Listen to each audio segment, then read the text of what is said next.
Hi ವೀಕ್ಷಕರೇ, ಎಲ್ಲರಿಗೂ ನಮಸ್ಕಾರ. ನೋಡಿ, ಗೃಹಲಕ್ಷ್ಮಿ ಯೋಜನೆಯ ಪ್ರತಿಫಲಾನುಭವಿಗಳಿಗೆ 3 ತಿಂಗಳ 6,000 ಹಣನ ಒಟ್ಟಿಗೆ ಜಮಾ ಮಾಡುವುದಾಗಿ ಸರ್ಕಾರ ಭರ್ಜರಿ ಗುಡ್ಡಿಸ್ನ ಕೊಟ್ಟಿದೆ. ನಿಮ್ಮ ಬ್ಯಾಂಕ್ ಖಾತೆಗೆ 6,000 ಹಣ ಒಟ್ಟಿಗೆ ಜಮಾ ಆಗ್ತಾ ಇದೆ. ಆದರೆ 3 ಲಕ್ಷಕ್ಕಿಂತ ಅಧಿಕ ಮಹಿಳೆಯರಿಗೆ ಇನ್ನು ಮುಂದೆ ಗೃಹಲಕ್ಷ್ಮಿ ಹಣ ಕ್ಯಾನ್ಸಲ್ ಆಗಿದೆ ಮತ್ತು ಗೃಹಲಕ್ಷ್ಮಿಗೆ ಹೊಸ ನಿಯಮಗಳು ಜಾರಿಗೆ ಬಂದಿದೆ. ಈಗಾಗಲೇ ಸಾಕಷ್ಟು ಫಲಾನುಭವಿಗಳು 6,000 ಗೃಹಲಕ್ಷ್ಮಿ ಹಣನ ಪಡ್ಕೊಂಡಿದ್ದು, 6,000 ಹಣ ಬಂದಿರೋದಕ್ಕೆ ಬ್ಯಾಂಕಿಂದ ಬಂದಿರುವ ಒಂದು ಮೆಸೇಜ್ನ ಕೂಡ ಪ್ರೂಫ್ ಆಗಿ ಕೊಡ್ತಾ ಇದ್ದೀನಿ. ಇದೇ ರೀತಿ ನಿಮ್ಮ ಬ್ಯಾಂಕ್ ಖಾತೆಗೆ 6,000 ಹಣನ ಸರ್ಕಾರ ಪ್ರತಿಫಲಾನುಭವಿಗಳಿಗೆ ನಾಳೆ ಶನಿವಾರ ಜೂನ್ 6ರಂದು ಕರ್ನಾಟಕದ 26 ಜಿಲ್ಲೆಗಳಿಗೆ ಬೆಳಗ್ಗೆ 12 ಗಂಟೆಗೆ ಈ 3 ತಿಂಗಳ 6,000 ಹಣನ 2 ಹಂತಗಳಲ್ಲಿ ಜಮಾ ಮಾಡ್ತಾ ಇದೆ. ಅದೇ ರೀತಿ ರೇಷನ್ ಕಾರ್ಡ್ದಾರರಿಗೆ 3 ಭರ್ಜರಿ ಗುಡ್ಡಿಸ್ನ ಕೊಟ್ಟಿದೆ ಮತ್ತು ಹೊಸ ರೇಷನ್ ಕಾರ್ಡ್ಗೆ ಅರ್ಜಿ ಕೂಡ ಸ್ವೀಕಾರ ಮಾಡ್ತಾ ಇದೆ. ಹಾಗಾದರೆ ಸರ್ಕಾರ ಏನೆಲ್ಲ ಮಾಹಿತಿ ಕೊಟ್ಟಿದೆ ಅಂತ ತಿಳ್ಕೊಳ್ಳೋಣ. ಅದಕ್ಕಿಂತ ಮೊದಲು ನೋಡಿ ವೀಕ್ಷಕರೇ, ನೀವೇನಾದ್ರೂ ನನ್ನ ಚಾನಲ್ನ ಸಬ್ಸ್ಕ್ರೈಬ್ ಆಗಿಲ್ಲ ಅಂದರೆ ದಯವಿಟ್ಟು ಪ್ರತಿಯೊಬ್ಬರು ಚಾನಲ್ನ ಸಬ್ಸ್ಕ್ರೈಬ್ ಮಾಡಿಕೊಂಡು ಹಾಗೆ ವಿಡಿಯೋಗೆ ಒಂದು ಲೈಕ್ನ ಕೊಡಿ. ಹೌದು ವೀಕ್ಷಕರೇ, ಸರ್ಕಾರ ಪ್ರತಿಯೊಂದು ಫಲಾನುಭವಿಗಳ ಬ್ಯಾಂಕ್ ಖಾತೆಗೆ ಒಟ್ಟಿಗೆ 3 ತಿಂಗಳ 6,000 ಗೃಹಲಕ್ಷ್ಮಿ ಹಣನ ಜಮಾ ಮಾಡುವುದಾಗಿ ಭರ್ಜರಿ ಗುಡ್ಡಿಸ್ನ ಕೊಟ್ಟಿದೆ. ನಿಮ್ಮ ಬ್ಯಾಂಕ್ ಖಾತೆಗೆ ಜೂನ್ ತಿಂಗಳ 32ನೇ ಕಂತು, ಮೇ ತಿಂಗಳ 31ನೇ ಕಂತು ಹಾಗೂ ಏಪ್ರಿಲ್ ತಿಂಗಳ 30ನೇ ಕಂತು, ಈ 3 ತಿಂಗಳ 6,000 ಹಣ ಒಟ್ಟಿಗೆ ಬರ್ತಾ ಇದೆ. ಈಗಾಗಲೇ ಸಾಕಷ್ಟು ಫಲಾನುಭವಿಗಳಿಗೆ 6,000 ಹಣ ಜಮಾ ಆಗಿದೆ. ಇದೇ ರೀತಿ ನಿಮ್ಮ ಬ್ಯಾಂಕ್ ಖಾತೆಗೆ ಹಣ ಬರಬೇಕು ಅಂದರೆ ನೀವು ಈ ಕೂಡಲೇ ಗೃಹಲಕ್ಷ್ಮಿಗೆ ಮರು ಅರ್ಜಿನ ಹಾಕಬೇಕು ಮತ್ತು ಸರ್ಕಾರ ಜಾರಿಗೆ ತಂದಿರುವ ಹೊಸ ನಿಯಮಗಳನ್ನ ಪಾಲಿಸಬೇಕು. ಹಾಗಾದರೆ ಸರ್ಕಾರದಿಂದ ಯಾರಿಗೆಲ್ಲ ಹಣ ಬಂದಿದೆ ಮತ್ತು ಯಾರಿಗೆಲ್ಲ ಕ್ಯಾನ್ಸಲ್ ಆಗಿದೆ ಅಂತ ನಾನು ನಿಮಗೆ ತಿಳಿಸ್ಕೊಡ್ತಾ ಇದ್ದೀನಿ. ಅದಕ್ಕಿಂತ ಮೊದಲು ನೋಡಿ ವೀಕ್ಷಕರೇ, ನಾಳೆ ಶನಿವಾರ ಜೂನ್ 6ರಂದು ಕರ್ನಾಟಕದ 26 ಜಿಲ್ಲೆಗಳನ್ನು 2 ವಿಭಾಗ ಮಾಡಿ 2 ಹಂತಗಳಲ್ಲಿ ನಿಮ್ಮ ಬ್ಯಾಂಕ್ ಖಾತೆಗೆ ಬೆಳಿಗ್ಗೆ 12 ಗಂಟೆಗೆ 3 ತಿಂಗಳ 6,000 ಹಣ ಜಮಾ ಆಗ್ತಾ ಇದೆ. ಮೊದಲ ಹಂತದಲ್ಲಿ ಯಾವ ಜಿಲ್ಲೆಗಳಿಗೆ ಹಣ ಬರ್ತಾ ಇದೆ ಅಂದರೆ ಬಾಗಲಕೋಟೆ, ಬೆಳಗಾವಿ, ವಿಜಯಪುರ, ಧಾರವಾಡ, ಗದಗ, ಹಾವೇರಿ, ಉತ್ತರ ಕನ್ನಡ, ಬೆಂಗಳೂರು ನಗರ, ಬೆಂಗಳೂರು ಗ್ರಾಮಾಂತರ, ರಾಮನಗರ, ಚಿಕ್ಕಬಳ್ಳಾಪುರ, ಚಿತ್ರದುರ್ಗ, ದಾವಣಗೆರೆ, ಕೋಲಾರ, ಶಿವಮೊಗ್ಗ, ತುಮಕೂರು. ಅದೇ ರೀತಿ ಎರಡನೆಯ ಹಂತದಲ್ಲಿ ಬಳ್ಳಾರಿ, ಬೀದರ್, ಕಲಬುರಗಿ, ಕೊಪ್ಪಳ, ರಾಯಚೂರು, ಯಾದಗಿರಿ, ವಿಜಯನಗರ, ಚಾಮರಾಜನಗರ, ಚಿಕ್ಕಮಗಳೂರು, ದಕ್ಷಿಣ ಕನ್ನಡ, ಹಾಸನ, ಕೊಡಗು, ಮಂಡ್ಯ, ಮೈಸೂರು, ಉಡುಪಿ. ಹೀಗೆ 2 ಹಂತಗಳಲ್ಲಿ ಪ್ರತಿ ಫಲಾನುಭವಿಗಳಿಗೆ 3 ತಿಂಗಳ 6,000 ಹಣನ ಸರ್ಕಾರ ಒಟ್ಟಿಗೆ ಜಮಾ ಮಾಡ್ತಾ ಇದೆ. ನಿಮ್ಮ ಬ್ಯಾಂಕ್ ಖಾತೆಗೂ ಕೂಡ ಆದಷ್ಟು ಬೇಗ ಹಣ ಬರುತ್ತೆ. ಆದರೆ ನೀವು ಎಷ್ಟು ಬೇಗ ಮರು ಅರ್ಜಿನ ಗೃಹಲಕ್ಷ್ಮಿಗೆ ಹಾಕ್ತೀರಾ ಅಷ್ಟು ಬೇಗ ಹಣ ಬರುತ್ತೆ ಮತ್ತು ಸರ್ಕಾರ ಜಾರಿಗೆ ತಂದಿರುವ ಹೊಸ ನಿಯಮಗಳನ್ನ ಪಾಲಿಸಬೇಕು. ಹಾಗಾದರೆ ಸರ್ಕಾರದಿಂದ ಏನೆಲ್ಲ ಹೊಸ ಬದಲಾವಣೆಗಳು ಬಂದಿದೆ ಅಂತ ಕೂಡ ನಾನು ನಿಮಗೆ ತಿಳಿಸ್ಕೊಡ್ತಾ ಇದ್ದೀನಿ. ನಿಮ್ಮ ಬ್ಯಾಂಕ್ ಖಾತೆಗೆ ಗೃಹಲಕ್ಷ್ಮಿ ಯೋಜನೆಯ 3 ತಿಂಗಳ 6,000 ಹಣ ಜಮಾ ಆಗಬೇಕು ಅಂದರೆ ನೀವು ಆದಷ್ಟು ಬೇಗ ಗೃಹಲಕ್ಷ್ಮಿಗೆ ಮರು ಅರ್ಜಿನ ಹಾಕೋದು ಕಡ್ಡಾಯ. ಯಾವ ಕಾರಣಕ್ಕೆ ನೀವು ಮರು ಅರ್ಜಿ ಹಾಕಬೇಕು ಅಂತ ಕೂಡ ತಿಳಿಸ್ಕೊಡ್ತಾ ಇದ್ದೀನಿ. ನೋಡಿ ವೀಕ್ಷಕರೇ, ಸುಮಾರು 2ರಿಂದ 3 ಲಕ್ಷಕ್ಕಿಂತ ಅಧಿಕ ಮಹಿಳೆಯರಿಗೆ ಗೃಹಲಕ್ಷ್ಮಿ ಹಣನ ಸರ್ಕಾರ ಕ್ಯಾನ್ಸಲ್ ಮಾಡಿದೆ. ಯಾಕಂದರೆ ಈ 3 ಲಕ್ಷಕ್ಕಿಂತ ಅಧಿಕ ಫಲಾನುಭವಿಗಳ ಬ್ಯಾಂಕ್ ಖಾತೆಗೆ ಪ್ರತಿ ತಿಂಗಳು ಗೃಹಲಕ್ಷ್ಮಿ ಹಣ ಜಮಾ ಆಗ್ತಾ ಇತ್ತು. ಸುಮಾರು ಸಾಕಷ್ಟು ಫಲಾನುಭವಿಗಳು ಮರಣ ಹೊಂದಿದ್ದಾರೆ. ಆ ಮರಣ ಹೊಂದಿರುವ ಫಲಾನುಭವಿಗಳ ಒಂದು ಸಂಖ್ಯೆ 2 ಲಕ್ಷಕ್ಕಿಂತ ಜಾಸ್ತಿ ಇದೆ. ಇದೇ ಕಾರಣಕ್ಕೆ ಪ್ರತಿ ಫಲಾನುಭವಿಗಳು ಗೃಹಲಕ್ಷ್ಮಿಗೆ ಮರು ಅರ್ಜಿನ ಹಾಕಿ ನಿಮ್ಮ ಬ್ಯಾಂಕ್ ಖಾತೆಗೆ ನೀವು ಹಣ ಪಡಿಬೇಕು. ಇಲ್ಲಿ ಮರು ಅರ್ಜಿ ಹಾಕುವ ಮೂಲಕ ಸರ್ಕಾರಕ್ಕೆ ನೀವು ಇನ್ನೂ ಕೂಡ ಗೃಹಲಕ್ಷ್ಮಿ ಹಣನ ಪಡಿತಾ ಇದ್ದೀರಿ ಅಂತ ತಿಳಿದು ಬರುತ್ತೆ.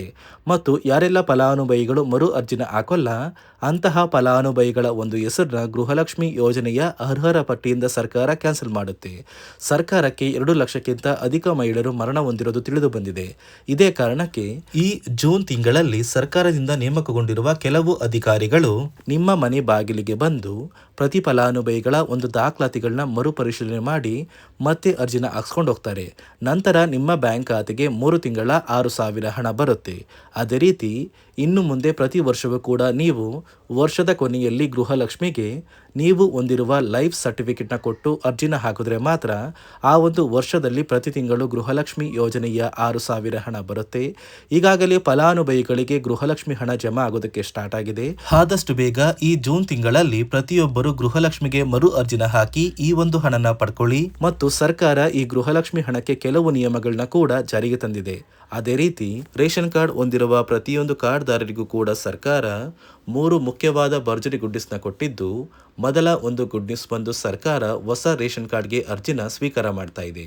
ನೀವು ಕೂಡ ಹೊಸ ರೇಷನ್ ಕಾರ್ಡ್ನ ಪಡಿಬೇಕು ಅಂದರೆ ಆದಷ್ಟು ಬೇಗ ಅರ್ಜಿನ ಹಾಕಿ.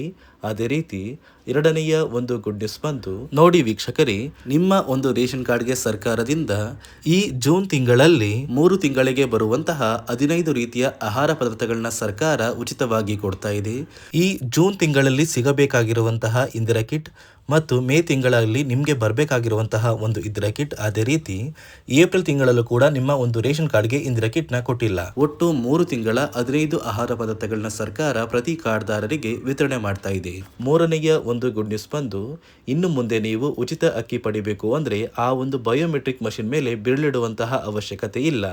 ಯಾಕಂದರೆ ಇದೀಗ ಸರ್ಕಾರ ನಿಮ್ಮ ಒಂದು ಬೆರಳು ಆ ಒಂದು ಮಷಿನಲ್ಲಿ ಎಂಟ್ರಿ ಆಗಿಲ್ಲ ಅಂದರೂ ಕೂಡ ಆ ಒಂದು ಅಧಿಕಾರಿಗಳು ಪುಸ್ತಕದಲ್ಲಿ ನಿಮ್ಮ ಒಂದು ಹೆಸರನ್ನ ಬರ್ಕೊಂಡು ನಿಮ್ಮ ಕಾರ್ಡಿಗೆ ಅಕ್ಕಿನ ಕೊಡಬೇಕು ಅಂತ ಸರ್ಕಾರ ಆದೇಶ ಕೊಟ್ಟಿದ್ದು, ಈ 3 ಗುಡ್ ನ್ಯೂಸ್ನ ಪ್ರತಿಯೊಂದು ಫಲಾನುಭವಿಗಳಿಗೆ ಸರ್ಕಾರ ಕೊಡ್ತಾ ಇದೆ. ಇದರ ಜೊತೆಗೆ ನಿಮ್ಮ ಬ್ಯಾಂಕ್ ಖಾತೆಗೆ ಗೃಹಲಕ್ಷ್ಮಿ ಯೋಜನೆಯ ಹಣ ಇನ್ನು ಮುಂದೆ ಬರಬೇಕು ಅಂದರೆ 5 ರೀತಿಯ ಹೊಸ ನಿಯಮಗಳನ್ನ ನೀವು ಪಾಲಿಸಬೇಕು ಅಂತ ಸರ್ಕಾರ ಆದೇಶ ಕೊಟ್ಟಿದೆ. ಅದೇ ರೀತಿ ನೋಡಿ ಸ್ನೇಹಿತರೆ, ಈ ಬಾರಿ ಸುಮಾರು 3 ಲಕ್ಷಕ್ಕಿಂತ ಅಧಿಕ ಫಲಾನುಭವಿಗಳ ಬ್ಯಾಂಕ್ ಖಾತೆಗೆ ಸರ್ಕಾರ ಗೃಹಲಕ್ಷ್ಮಿ ಯೋಜನೆಯ ಹಣನ ಜಮಾ ಮಾಡ್ತಾ ಇಲ್ಲ. ಕಾರಣ ಏನು ಅಂದರೆ, ನಿಮ್ಮ ಬ್ಯಾಂಕ್ ಖಾತೆಗೆ ಡೆಬಿಟ್ ಮೂಲಕ ಹಣ ಜಮಾ ಮಾಡುವಂತಹ ಸಂದರ್ಭದಲ್ಲಿ ಸರ್ಕಾರ ಸಾಕಷ್ಟು ಫಲಾನುಭವಿಗಳ ಒಂದು ಬ್ಯಾಂಕ್ ಖಾತೆಗೆ ಹಣ ಜಮಾ ಮಾಡೋದನ್ನು ಕ್ಯಾನ್ಸಲ್ ಮಾಡಿದೆ. ಯಾಕಂದರೆ ಇತ್ತೀಚೆಗೆ ಹಣಕಾಸು ಇಲಾಖೆ ಜಾರಿಗೆ ತಂದಿರುವ 5 ನಿಯಮಗಳ ಆಧಾರದ ಮೇಲೆ ಪ್ರತಿಯೊಂದು ಫಲಾನುಭವಿಗಳಿಗೆ ಸರ್ಕಾರ ಈ ಒಂದು ಹಣನ ಜಮಾ ಮಾಡ್ತಾ ಇದ್ದು, ಯಾರೆಲ್ಲ ಫಲಾನುಭವಿಗಳು ಈ ನಿಯಮಗಳನ್ನ ಪಾಲಿಸಿಲ್ಲ ನಿಮ್ಮ ಬ್ಯಾಂಕ್ ಖಾತೆಗೂ ಕೂಡ ಹಣ ಜಮಾ ಆಗೋದಿಲ್ಲ.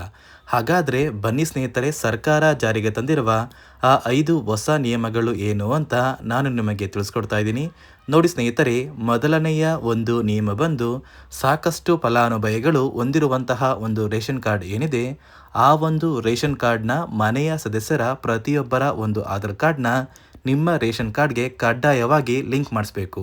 ಅಂದರೆ ಈ ಒಂದು ಲಿಂಕ್ ಮಾಡಿಸುವಂತಹ ಒಂದು ಪ್ರೊಸೀಜರ್ಗೆ ಸರ್ಕಾರ KYC ಅಂತ ಕರೀತಾರೆ. ನಿಮ್ಮ ರೇಷನ್ ಕಾರ್ಡ್ಗೆ ಇನ್ನೂ ಸಹ KYC ಆಗಿಲ್ಲ ಅಂದರೆ ನಿಮ್ಮ ಬ್ಯಾಂಕ್ ಖಾತೆಗೆ ಸರ್ಕಾರ ಮುಂದಿನ ದಿನಗಳಲ್ಲಿ ಗೃಹಲಕ್ಷ್ಮಿ ಯೋಜನೆಯ ಹಣನ ಕ್ಯಾನ್ಸಲ್ ಮಾಡುತ್ತೆ. ಅದೇ ರೀತಿ ಎರಡನೆಯ ಒಂದು ನಿಯಮ ಬಂದು, ಸಾಕಷ್ಟು ಫಲಾನುಭವಿಗಳು ಕಳೆದ 3 ತಿಂಗಳಿಂದ ಸರ್ಕಾರದಿಂದ ಬರ್ತಾ ಇರುವಂತಹ ಒಂದು ರೇಷನ್ ಏನಿದೆ ಅಂದರೆ ಉಚಿತ ಅಕ್ಕಿ ಏನಿದೆ, ಈ ಒಂದು ರೇಷನ್ನ ಪಡ್ಕೋತಾ ಇಲ್ಲ. ಒಂದು ವೇಳೆ ಕಳೆದ 3 ತಿಂಗಳಿಂದ ನೀವು ರೇಷನ್ನ ಪಡ್ಕೊಂಡಿಲ್ಲ ಅಂದರೆ ಸರ್ಕಾರ ನಿಮ್ಮ ಬಳಿ ಇರುವಂತಹ ಒಂದು ರೇಷನ್ ಕಾರ್ಡ್ನ ಕ್ಯಾನ್ಸಲ್ ಮಾಡುತ್ತೆ. ನಿಮ್ಮ ರೇಷನ್ ಕಾರ್ಡ್ನ ಸರ್ಕಾರ ಕ್ಯಾನ್ಸಲ್ ಮಾಡಿದ್ರೆ ನಿಮ್ಮ ಬ್ಯಾಂಕ್ ಖಾತೆಗೆ ಗೃಹಲಕ್ಷ್ಮಿ ಯೋಜನೆಯ ಹಣ ಇರ್ಬೋದು ಮತ್ತು ಸರ್ಕಾರದಿಂದ ಬರುವಂತಹ ಒಂದು ಸೌಲಭ್ಯಗಳನ್ನ ನೀವು ಕಳ್ಕೋಬೇಕಾಗುತ್ತೆ. ಅದೇ ರೀತಿ ಮೂರನೆಯ ಒಂದು ನಿಯಮ ಬಂದು, ನೋಡಿ ಸ್ನೇಹಿತರೆ, ನಿಮ್ಮ ಬಳಿ ಇರುವಂತಹ ಒಂದು ಆಧಾರ್ ಕಾರ್ಡ್ ಏನಿದೆ, ಆ ಒಂದು ಆಧಾರ್ ಕಾರ್ಡ್ನ ಕಳೆದ 15 ವರ್ಷಗಳಲ್ಲಿ ನೀವು ಯಾವುದೇ ರೀತಿಯ ಒಂದು ತಿದ್ದುಪಡಿನ ಮಾಡಿಸಿಲ್ಲ ಅಂದರೆ ನಿಮ್ಮ ಬ್ಯಾಂಕ್ ಖಾತೆಗೆ ಸರ್ಕಾರ ಗೃಹಲಕ್ಷ್ಮಿ ಯೋಜನೆಯ ಹಣನ ಕ್ಯಾನ್ಸಲ್ ಮಾಡುತ್ತೆ. ಯಾಕಂದರೆ ಸರ್ಕಾರದಿಂದ ಬಂದಿರುವಂತಹ ಒಂದು ಆದೇಶದ ಪ್ರಕಾರ ಪ್ರತಿಯೊಂದು ಫಲಾನುಭವಿಗಳು ಕಳೆದ 15 ವರ್ಷಗಳಲ್ಲಿ ಯಾವುದೇ ರೀತಿಯ ಒಂದು ತಿದ್ದುಪಡಿನ ನಿಮ್ಮ ಆಧಾರ್ ಕಾರ್ಡ್ಗೆ ನೀವು ಮಾಡಿಸಿಲ್ಲ ಅಂದರೆ ಕಡ್ಡಾಯವಾಗಿ ಆದಷ್ಟು ಬೇಗ ನಿಮ್ಮ ಆಧಾರ್ ಕಾರ್ಡ್ಗೆ ತಿದ್ದುಪಡಿನ ಮಾಡಿಸಿ. ಅದೇ ರೀತಿ ನಾಲ್ಕನೆಯ ಒಂದು ನಿಯಮ ಬಂದು, ನಿಮ್ಮ ಕುಟುಂಬದ ಒಂದು ವಾರ್ಷಿಕ ಆದಾಯ 7 ಲಕ್ಷಕ್ಕಿಂತ ಕಡಿಮೆ ಇರಬೇಕು. ಒಂದು ವೇಳೆ ನಿಮ್ಮ ಕುಟುಂಬದ ವಾರ್ಷಿಕ ಆದಾಯ 7 ಲಕ್ಷಕ್ಕಿಂತ ಜಾಸ್ತಿ ಇದ್ದರೆ ನಿಮ್ಮ ಬ್ಯಾಂಕ್ ಖಾತೆಗೆ ಸರ್ಕಾರ ಗೃಹಲಕ್ಷ್ಮಿ ಯೋಜನೆಯ ಹಣನ ಕ್ಯಾನ್ಸಲ್ ಮಾಡುತ್ತೆ. ಅದೇ ರೀತಿ ಐದನೆಯ ಒಂದು ನಿಯಮ ಬಂದು, ನಿಮ್ಮ ಕುಟುಂಬದ ಸದಸ್ಯರು ಅಥವಾ ಗೃಹಲಕ್ಷ್ಮಿ ಯೋಜನೆಯ ಫಲಾನುಭವಿಗಳು ಯಾರು ಕೂಡ ಸರ್ಕಾರಿ ನೌಕರರಾಗಿ ಕಾರ್ಯನಿರ್ವಹಿಸ್ತಾ ಇರಬಾರ್ದು. ಒಂದು ವೇಳೆ ನಿಮ್ಮ ಕುಟುಂಬದಲ್ಲಿ ಯಾರೇ ಆಗಿದ್ರೂ ಸರ್ಕಾರಿ ನೌಕರರಾಗಿ ಕಾರ್ಯನಿರ್ವಹಿಸ್ತಾ ಇದ್ದರೆ ನಿಮ್ಮ ಬ್ಯಾಂಕ್ ಖಾತೆಗೆ ಗೃಹಲಕ್ಷ್ಮಿ ಯೋಜನೆಯ ಹಣ ಕ್ಯಾನ್ಸಲ್ ಆಗುತ್ತೆ. ಈ 5 ನಿಯಮಗಳ ಆಧಾರದ ಮೇಲೆ ಪ್ರತಿಯೊಂದು ಫಲಾನುಭವಿಗಳಿಗೆ ಸರ್ಕಾರ ಹಣ ಜಮಾ ಮಾಡ್ತಾ ಇದೆ. ಒಂದು ವೇಳೆ ನೀವು ಈ 5 ನಿಯಮಗಳನ್ನ ಪಾಲಿಸಿಲ್ಲ ಅಂದರೆ ನೀವು ಕೂಡ ಗೃಹಲಕ್ಷ್ಮಿ ಯೋಜನೆಯ ಹಣದಿಂದ ವಂಚಿತರಾಗಬೇಕಾಗುತ್ತೆ. ಪ್ರತಿ ಫಲಾನುಭವಿಗಳ ಬ್ಯಾಂಕ್ ಖಾತೆಗೆ ಸರ್ಕಾರದಿಂದ ನಾಳೆ ಶನಿವಾರ ಜೂನ್ 6ರಂದು ಒಟ್ಟು 26 ಜಿಲ್ಲೆಗಳಿಗೆ 3 ತಿಂಗಳ 6,000 ಗೃಹಲಕ್ಷ್ಮಿ ಹಣ ಬರ್ತಾ ಇದೆ. ಅದೇ ರೀತಿ ರೇಷನ್ ಕಾರ್ಡ್ದಾರರಿಗೂ ಭರ್ಜರಿ ಗುಡ್ಡಿಸ್ನ ಕೊಟ್ಟಿದ್ದು ಪ್ರತಿಯೊಬ್ಬರಿಗೂ ಎಲ್ಲ ರೀತಿಯ ಸೌಲಭ್ಯಗಳು ಸಿಗುತ್ತೆ ಅಂತ ಹೇಳ್ತಾ ಇದಿಷ್ಟು ಸರ್ಕಾರದಿಂದ ಬಂದಿರುವ ಹೊಸ ಮಾಹಿತಿಯಾಗಿದೆ. ನಾನು ಕೊಟ್ಟಿರುವ ಮಾಹಿತಿ ನಿಮಗೆ ಇಷ್ಟ ಆಗಿದ್ದಲ್ಲಿ ದಯವಿಟ್ಟು ಪ್ರತಿಯೊಬ್ಬರು ನನ್ನ ಚಾನಲ್ನ ಸಬ್ಸ್ಕ್ರೈಬ್ ಮಾಡ್ಕೊಳ್ಳಿ, ಹಾಗೆ ವಿಡಿಯೋಗೆ ಒಂದು ಲೈಕ್ನ ಕೊಡಿ.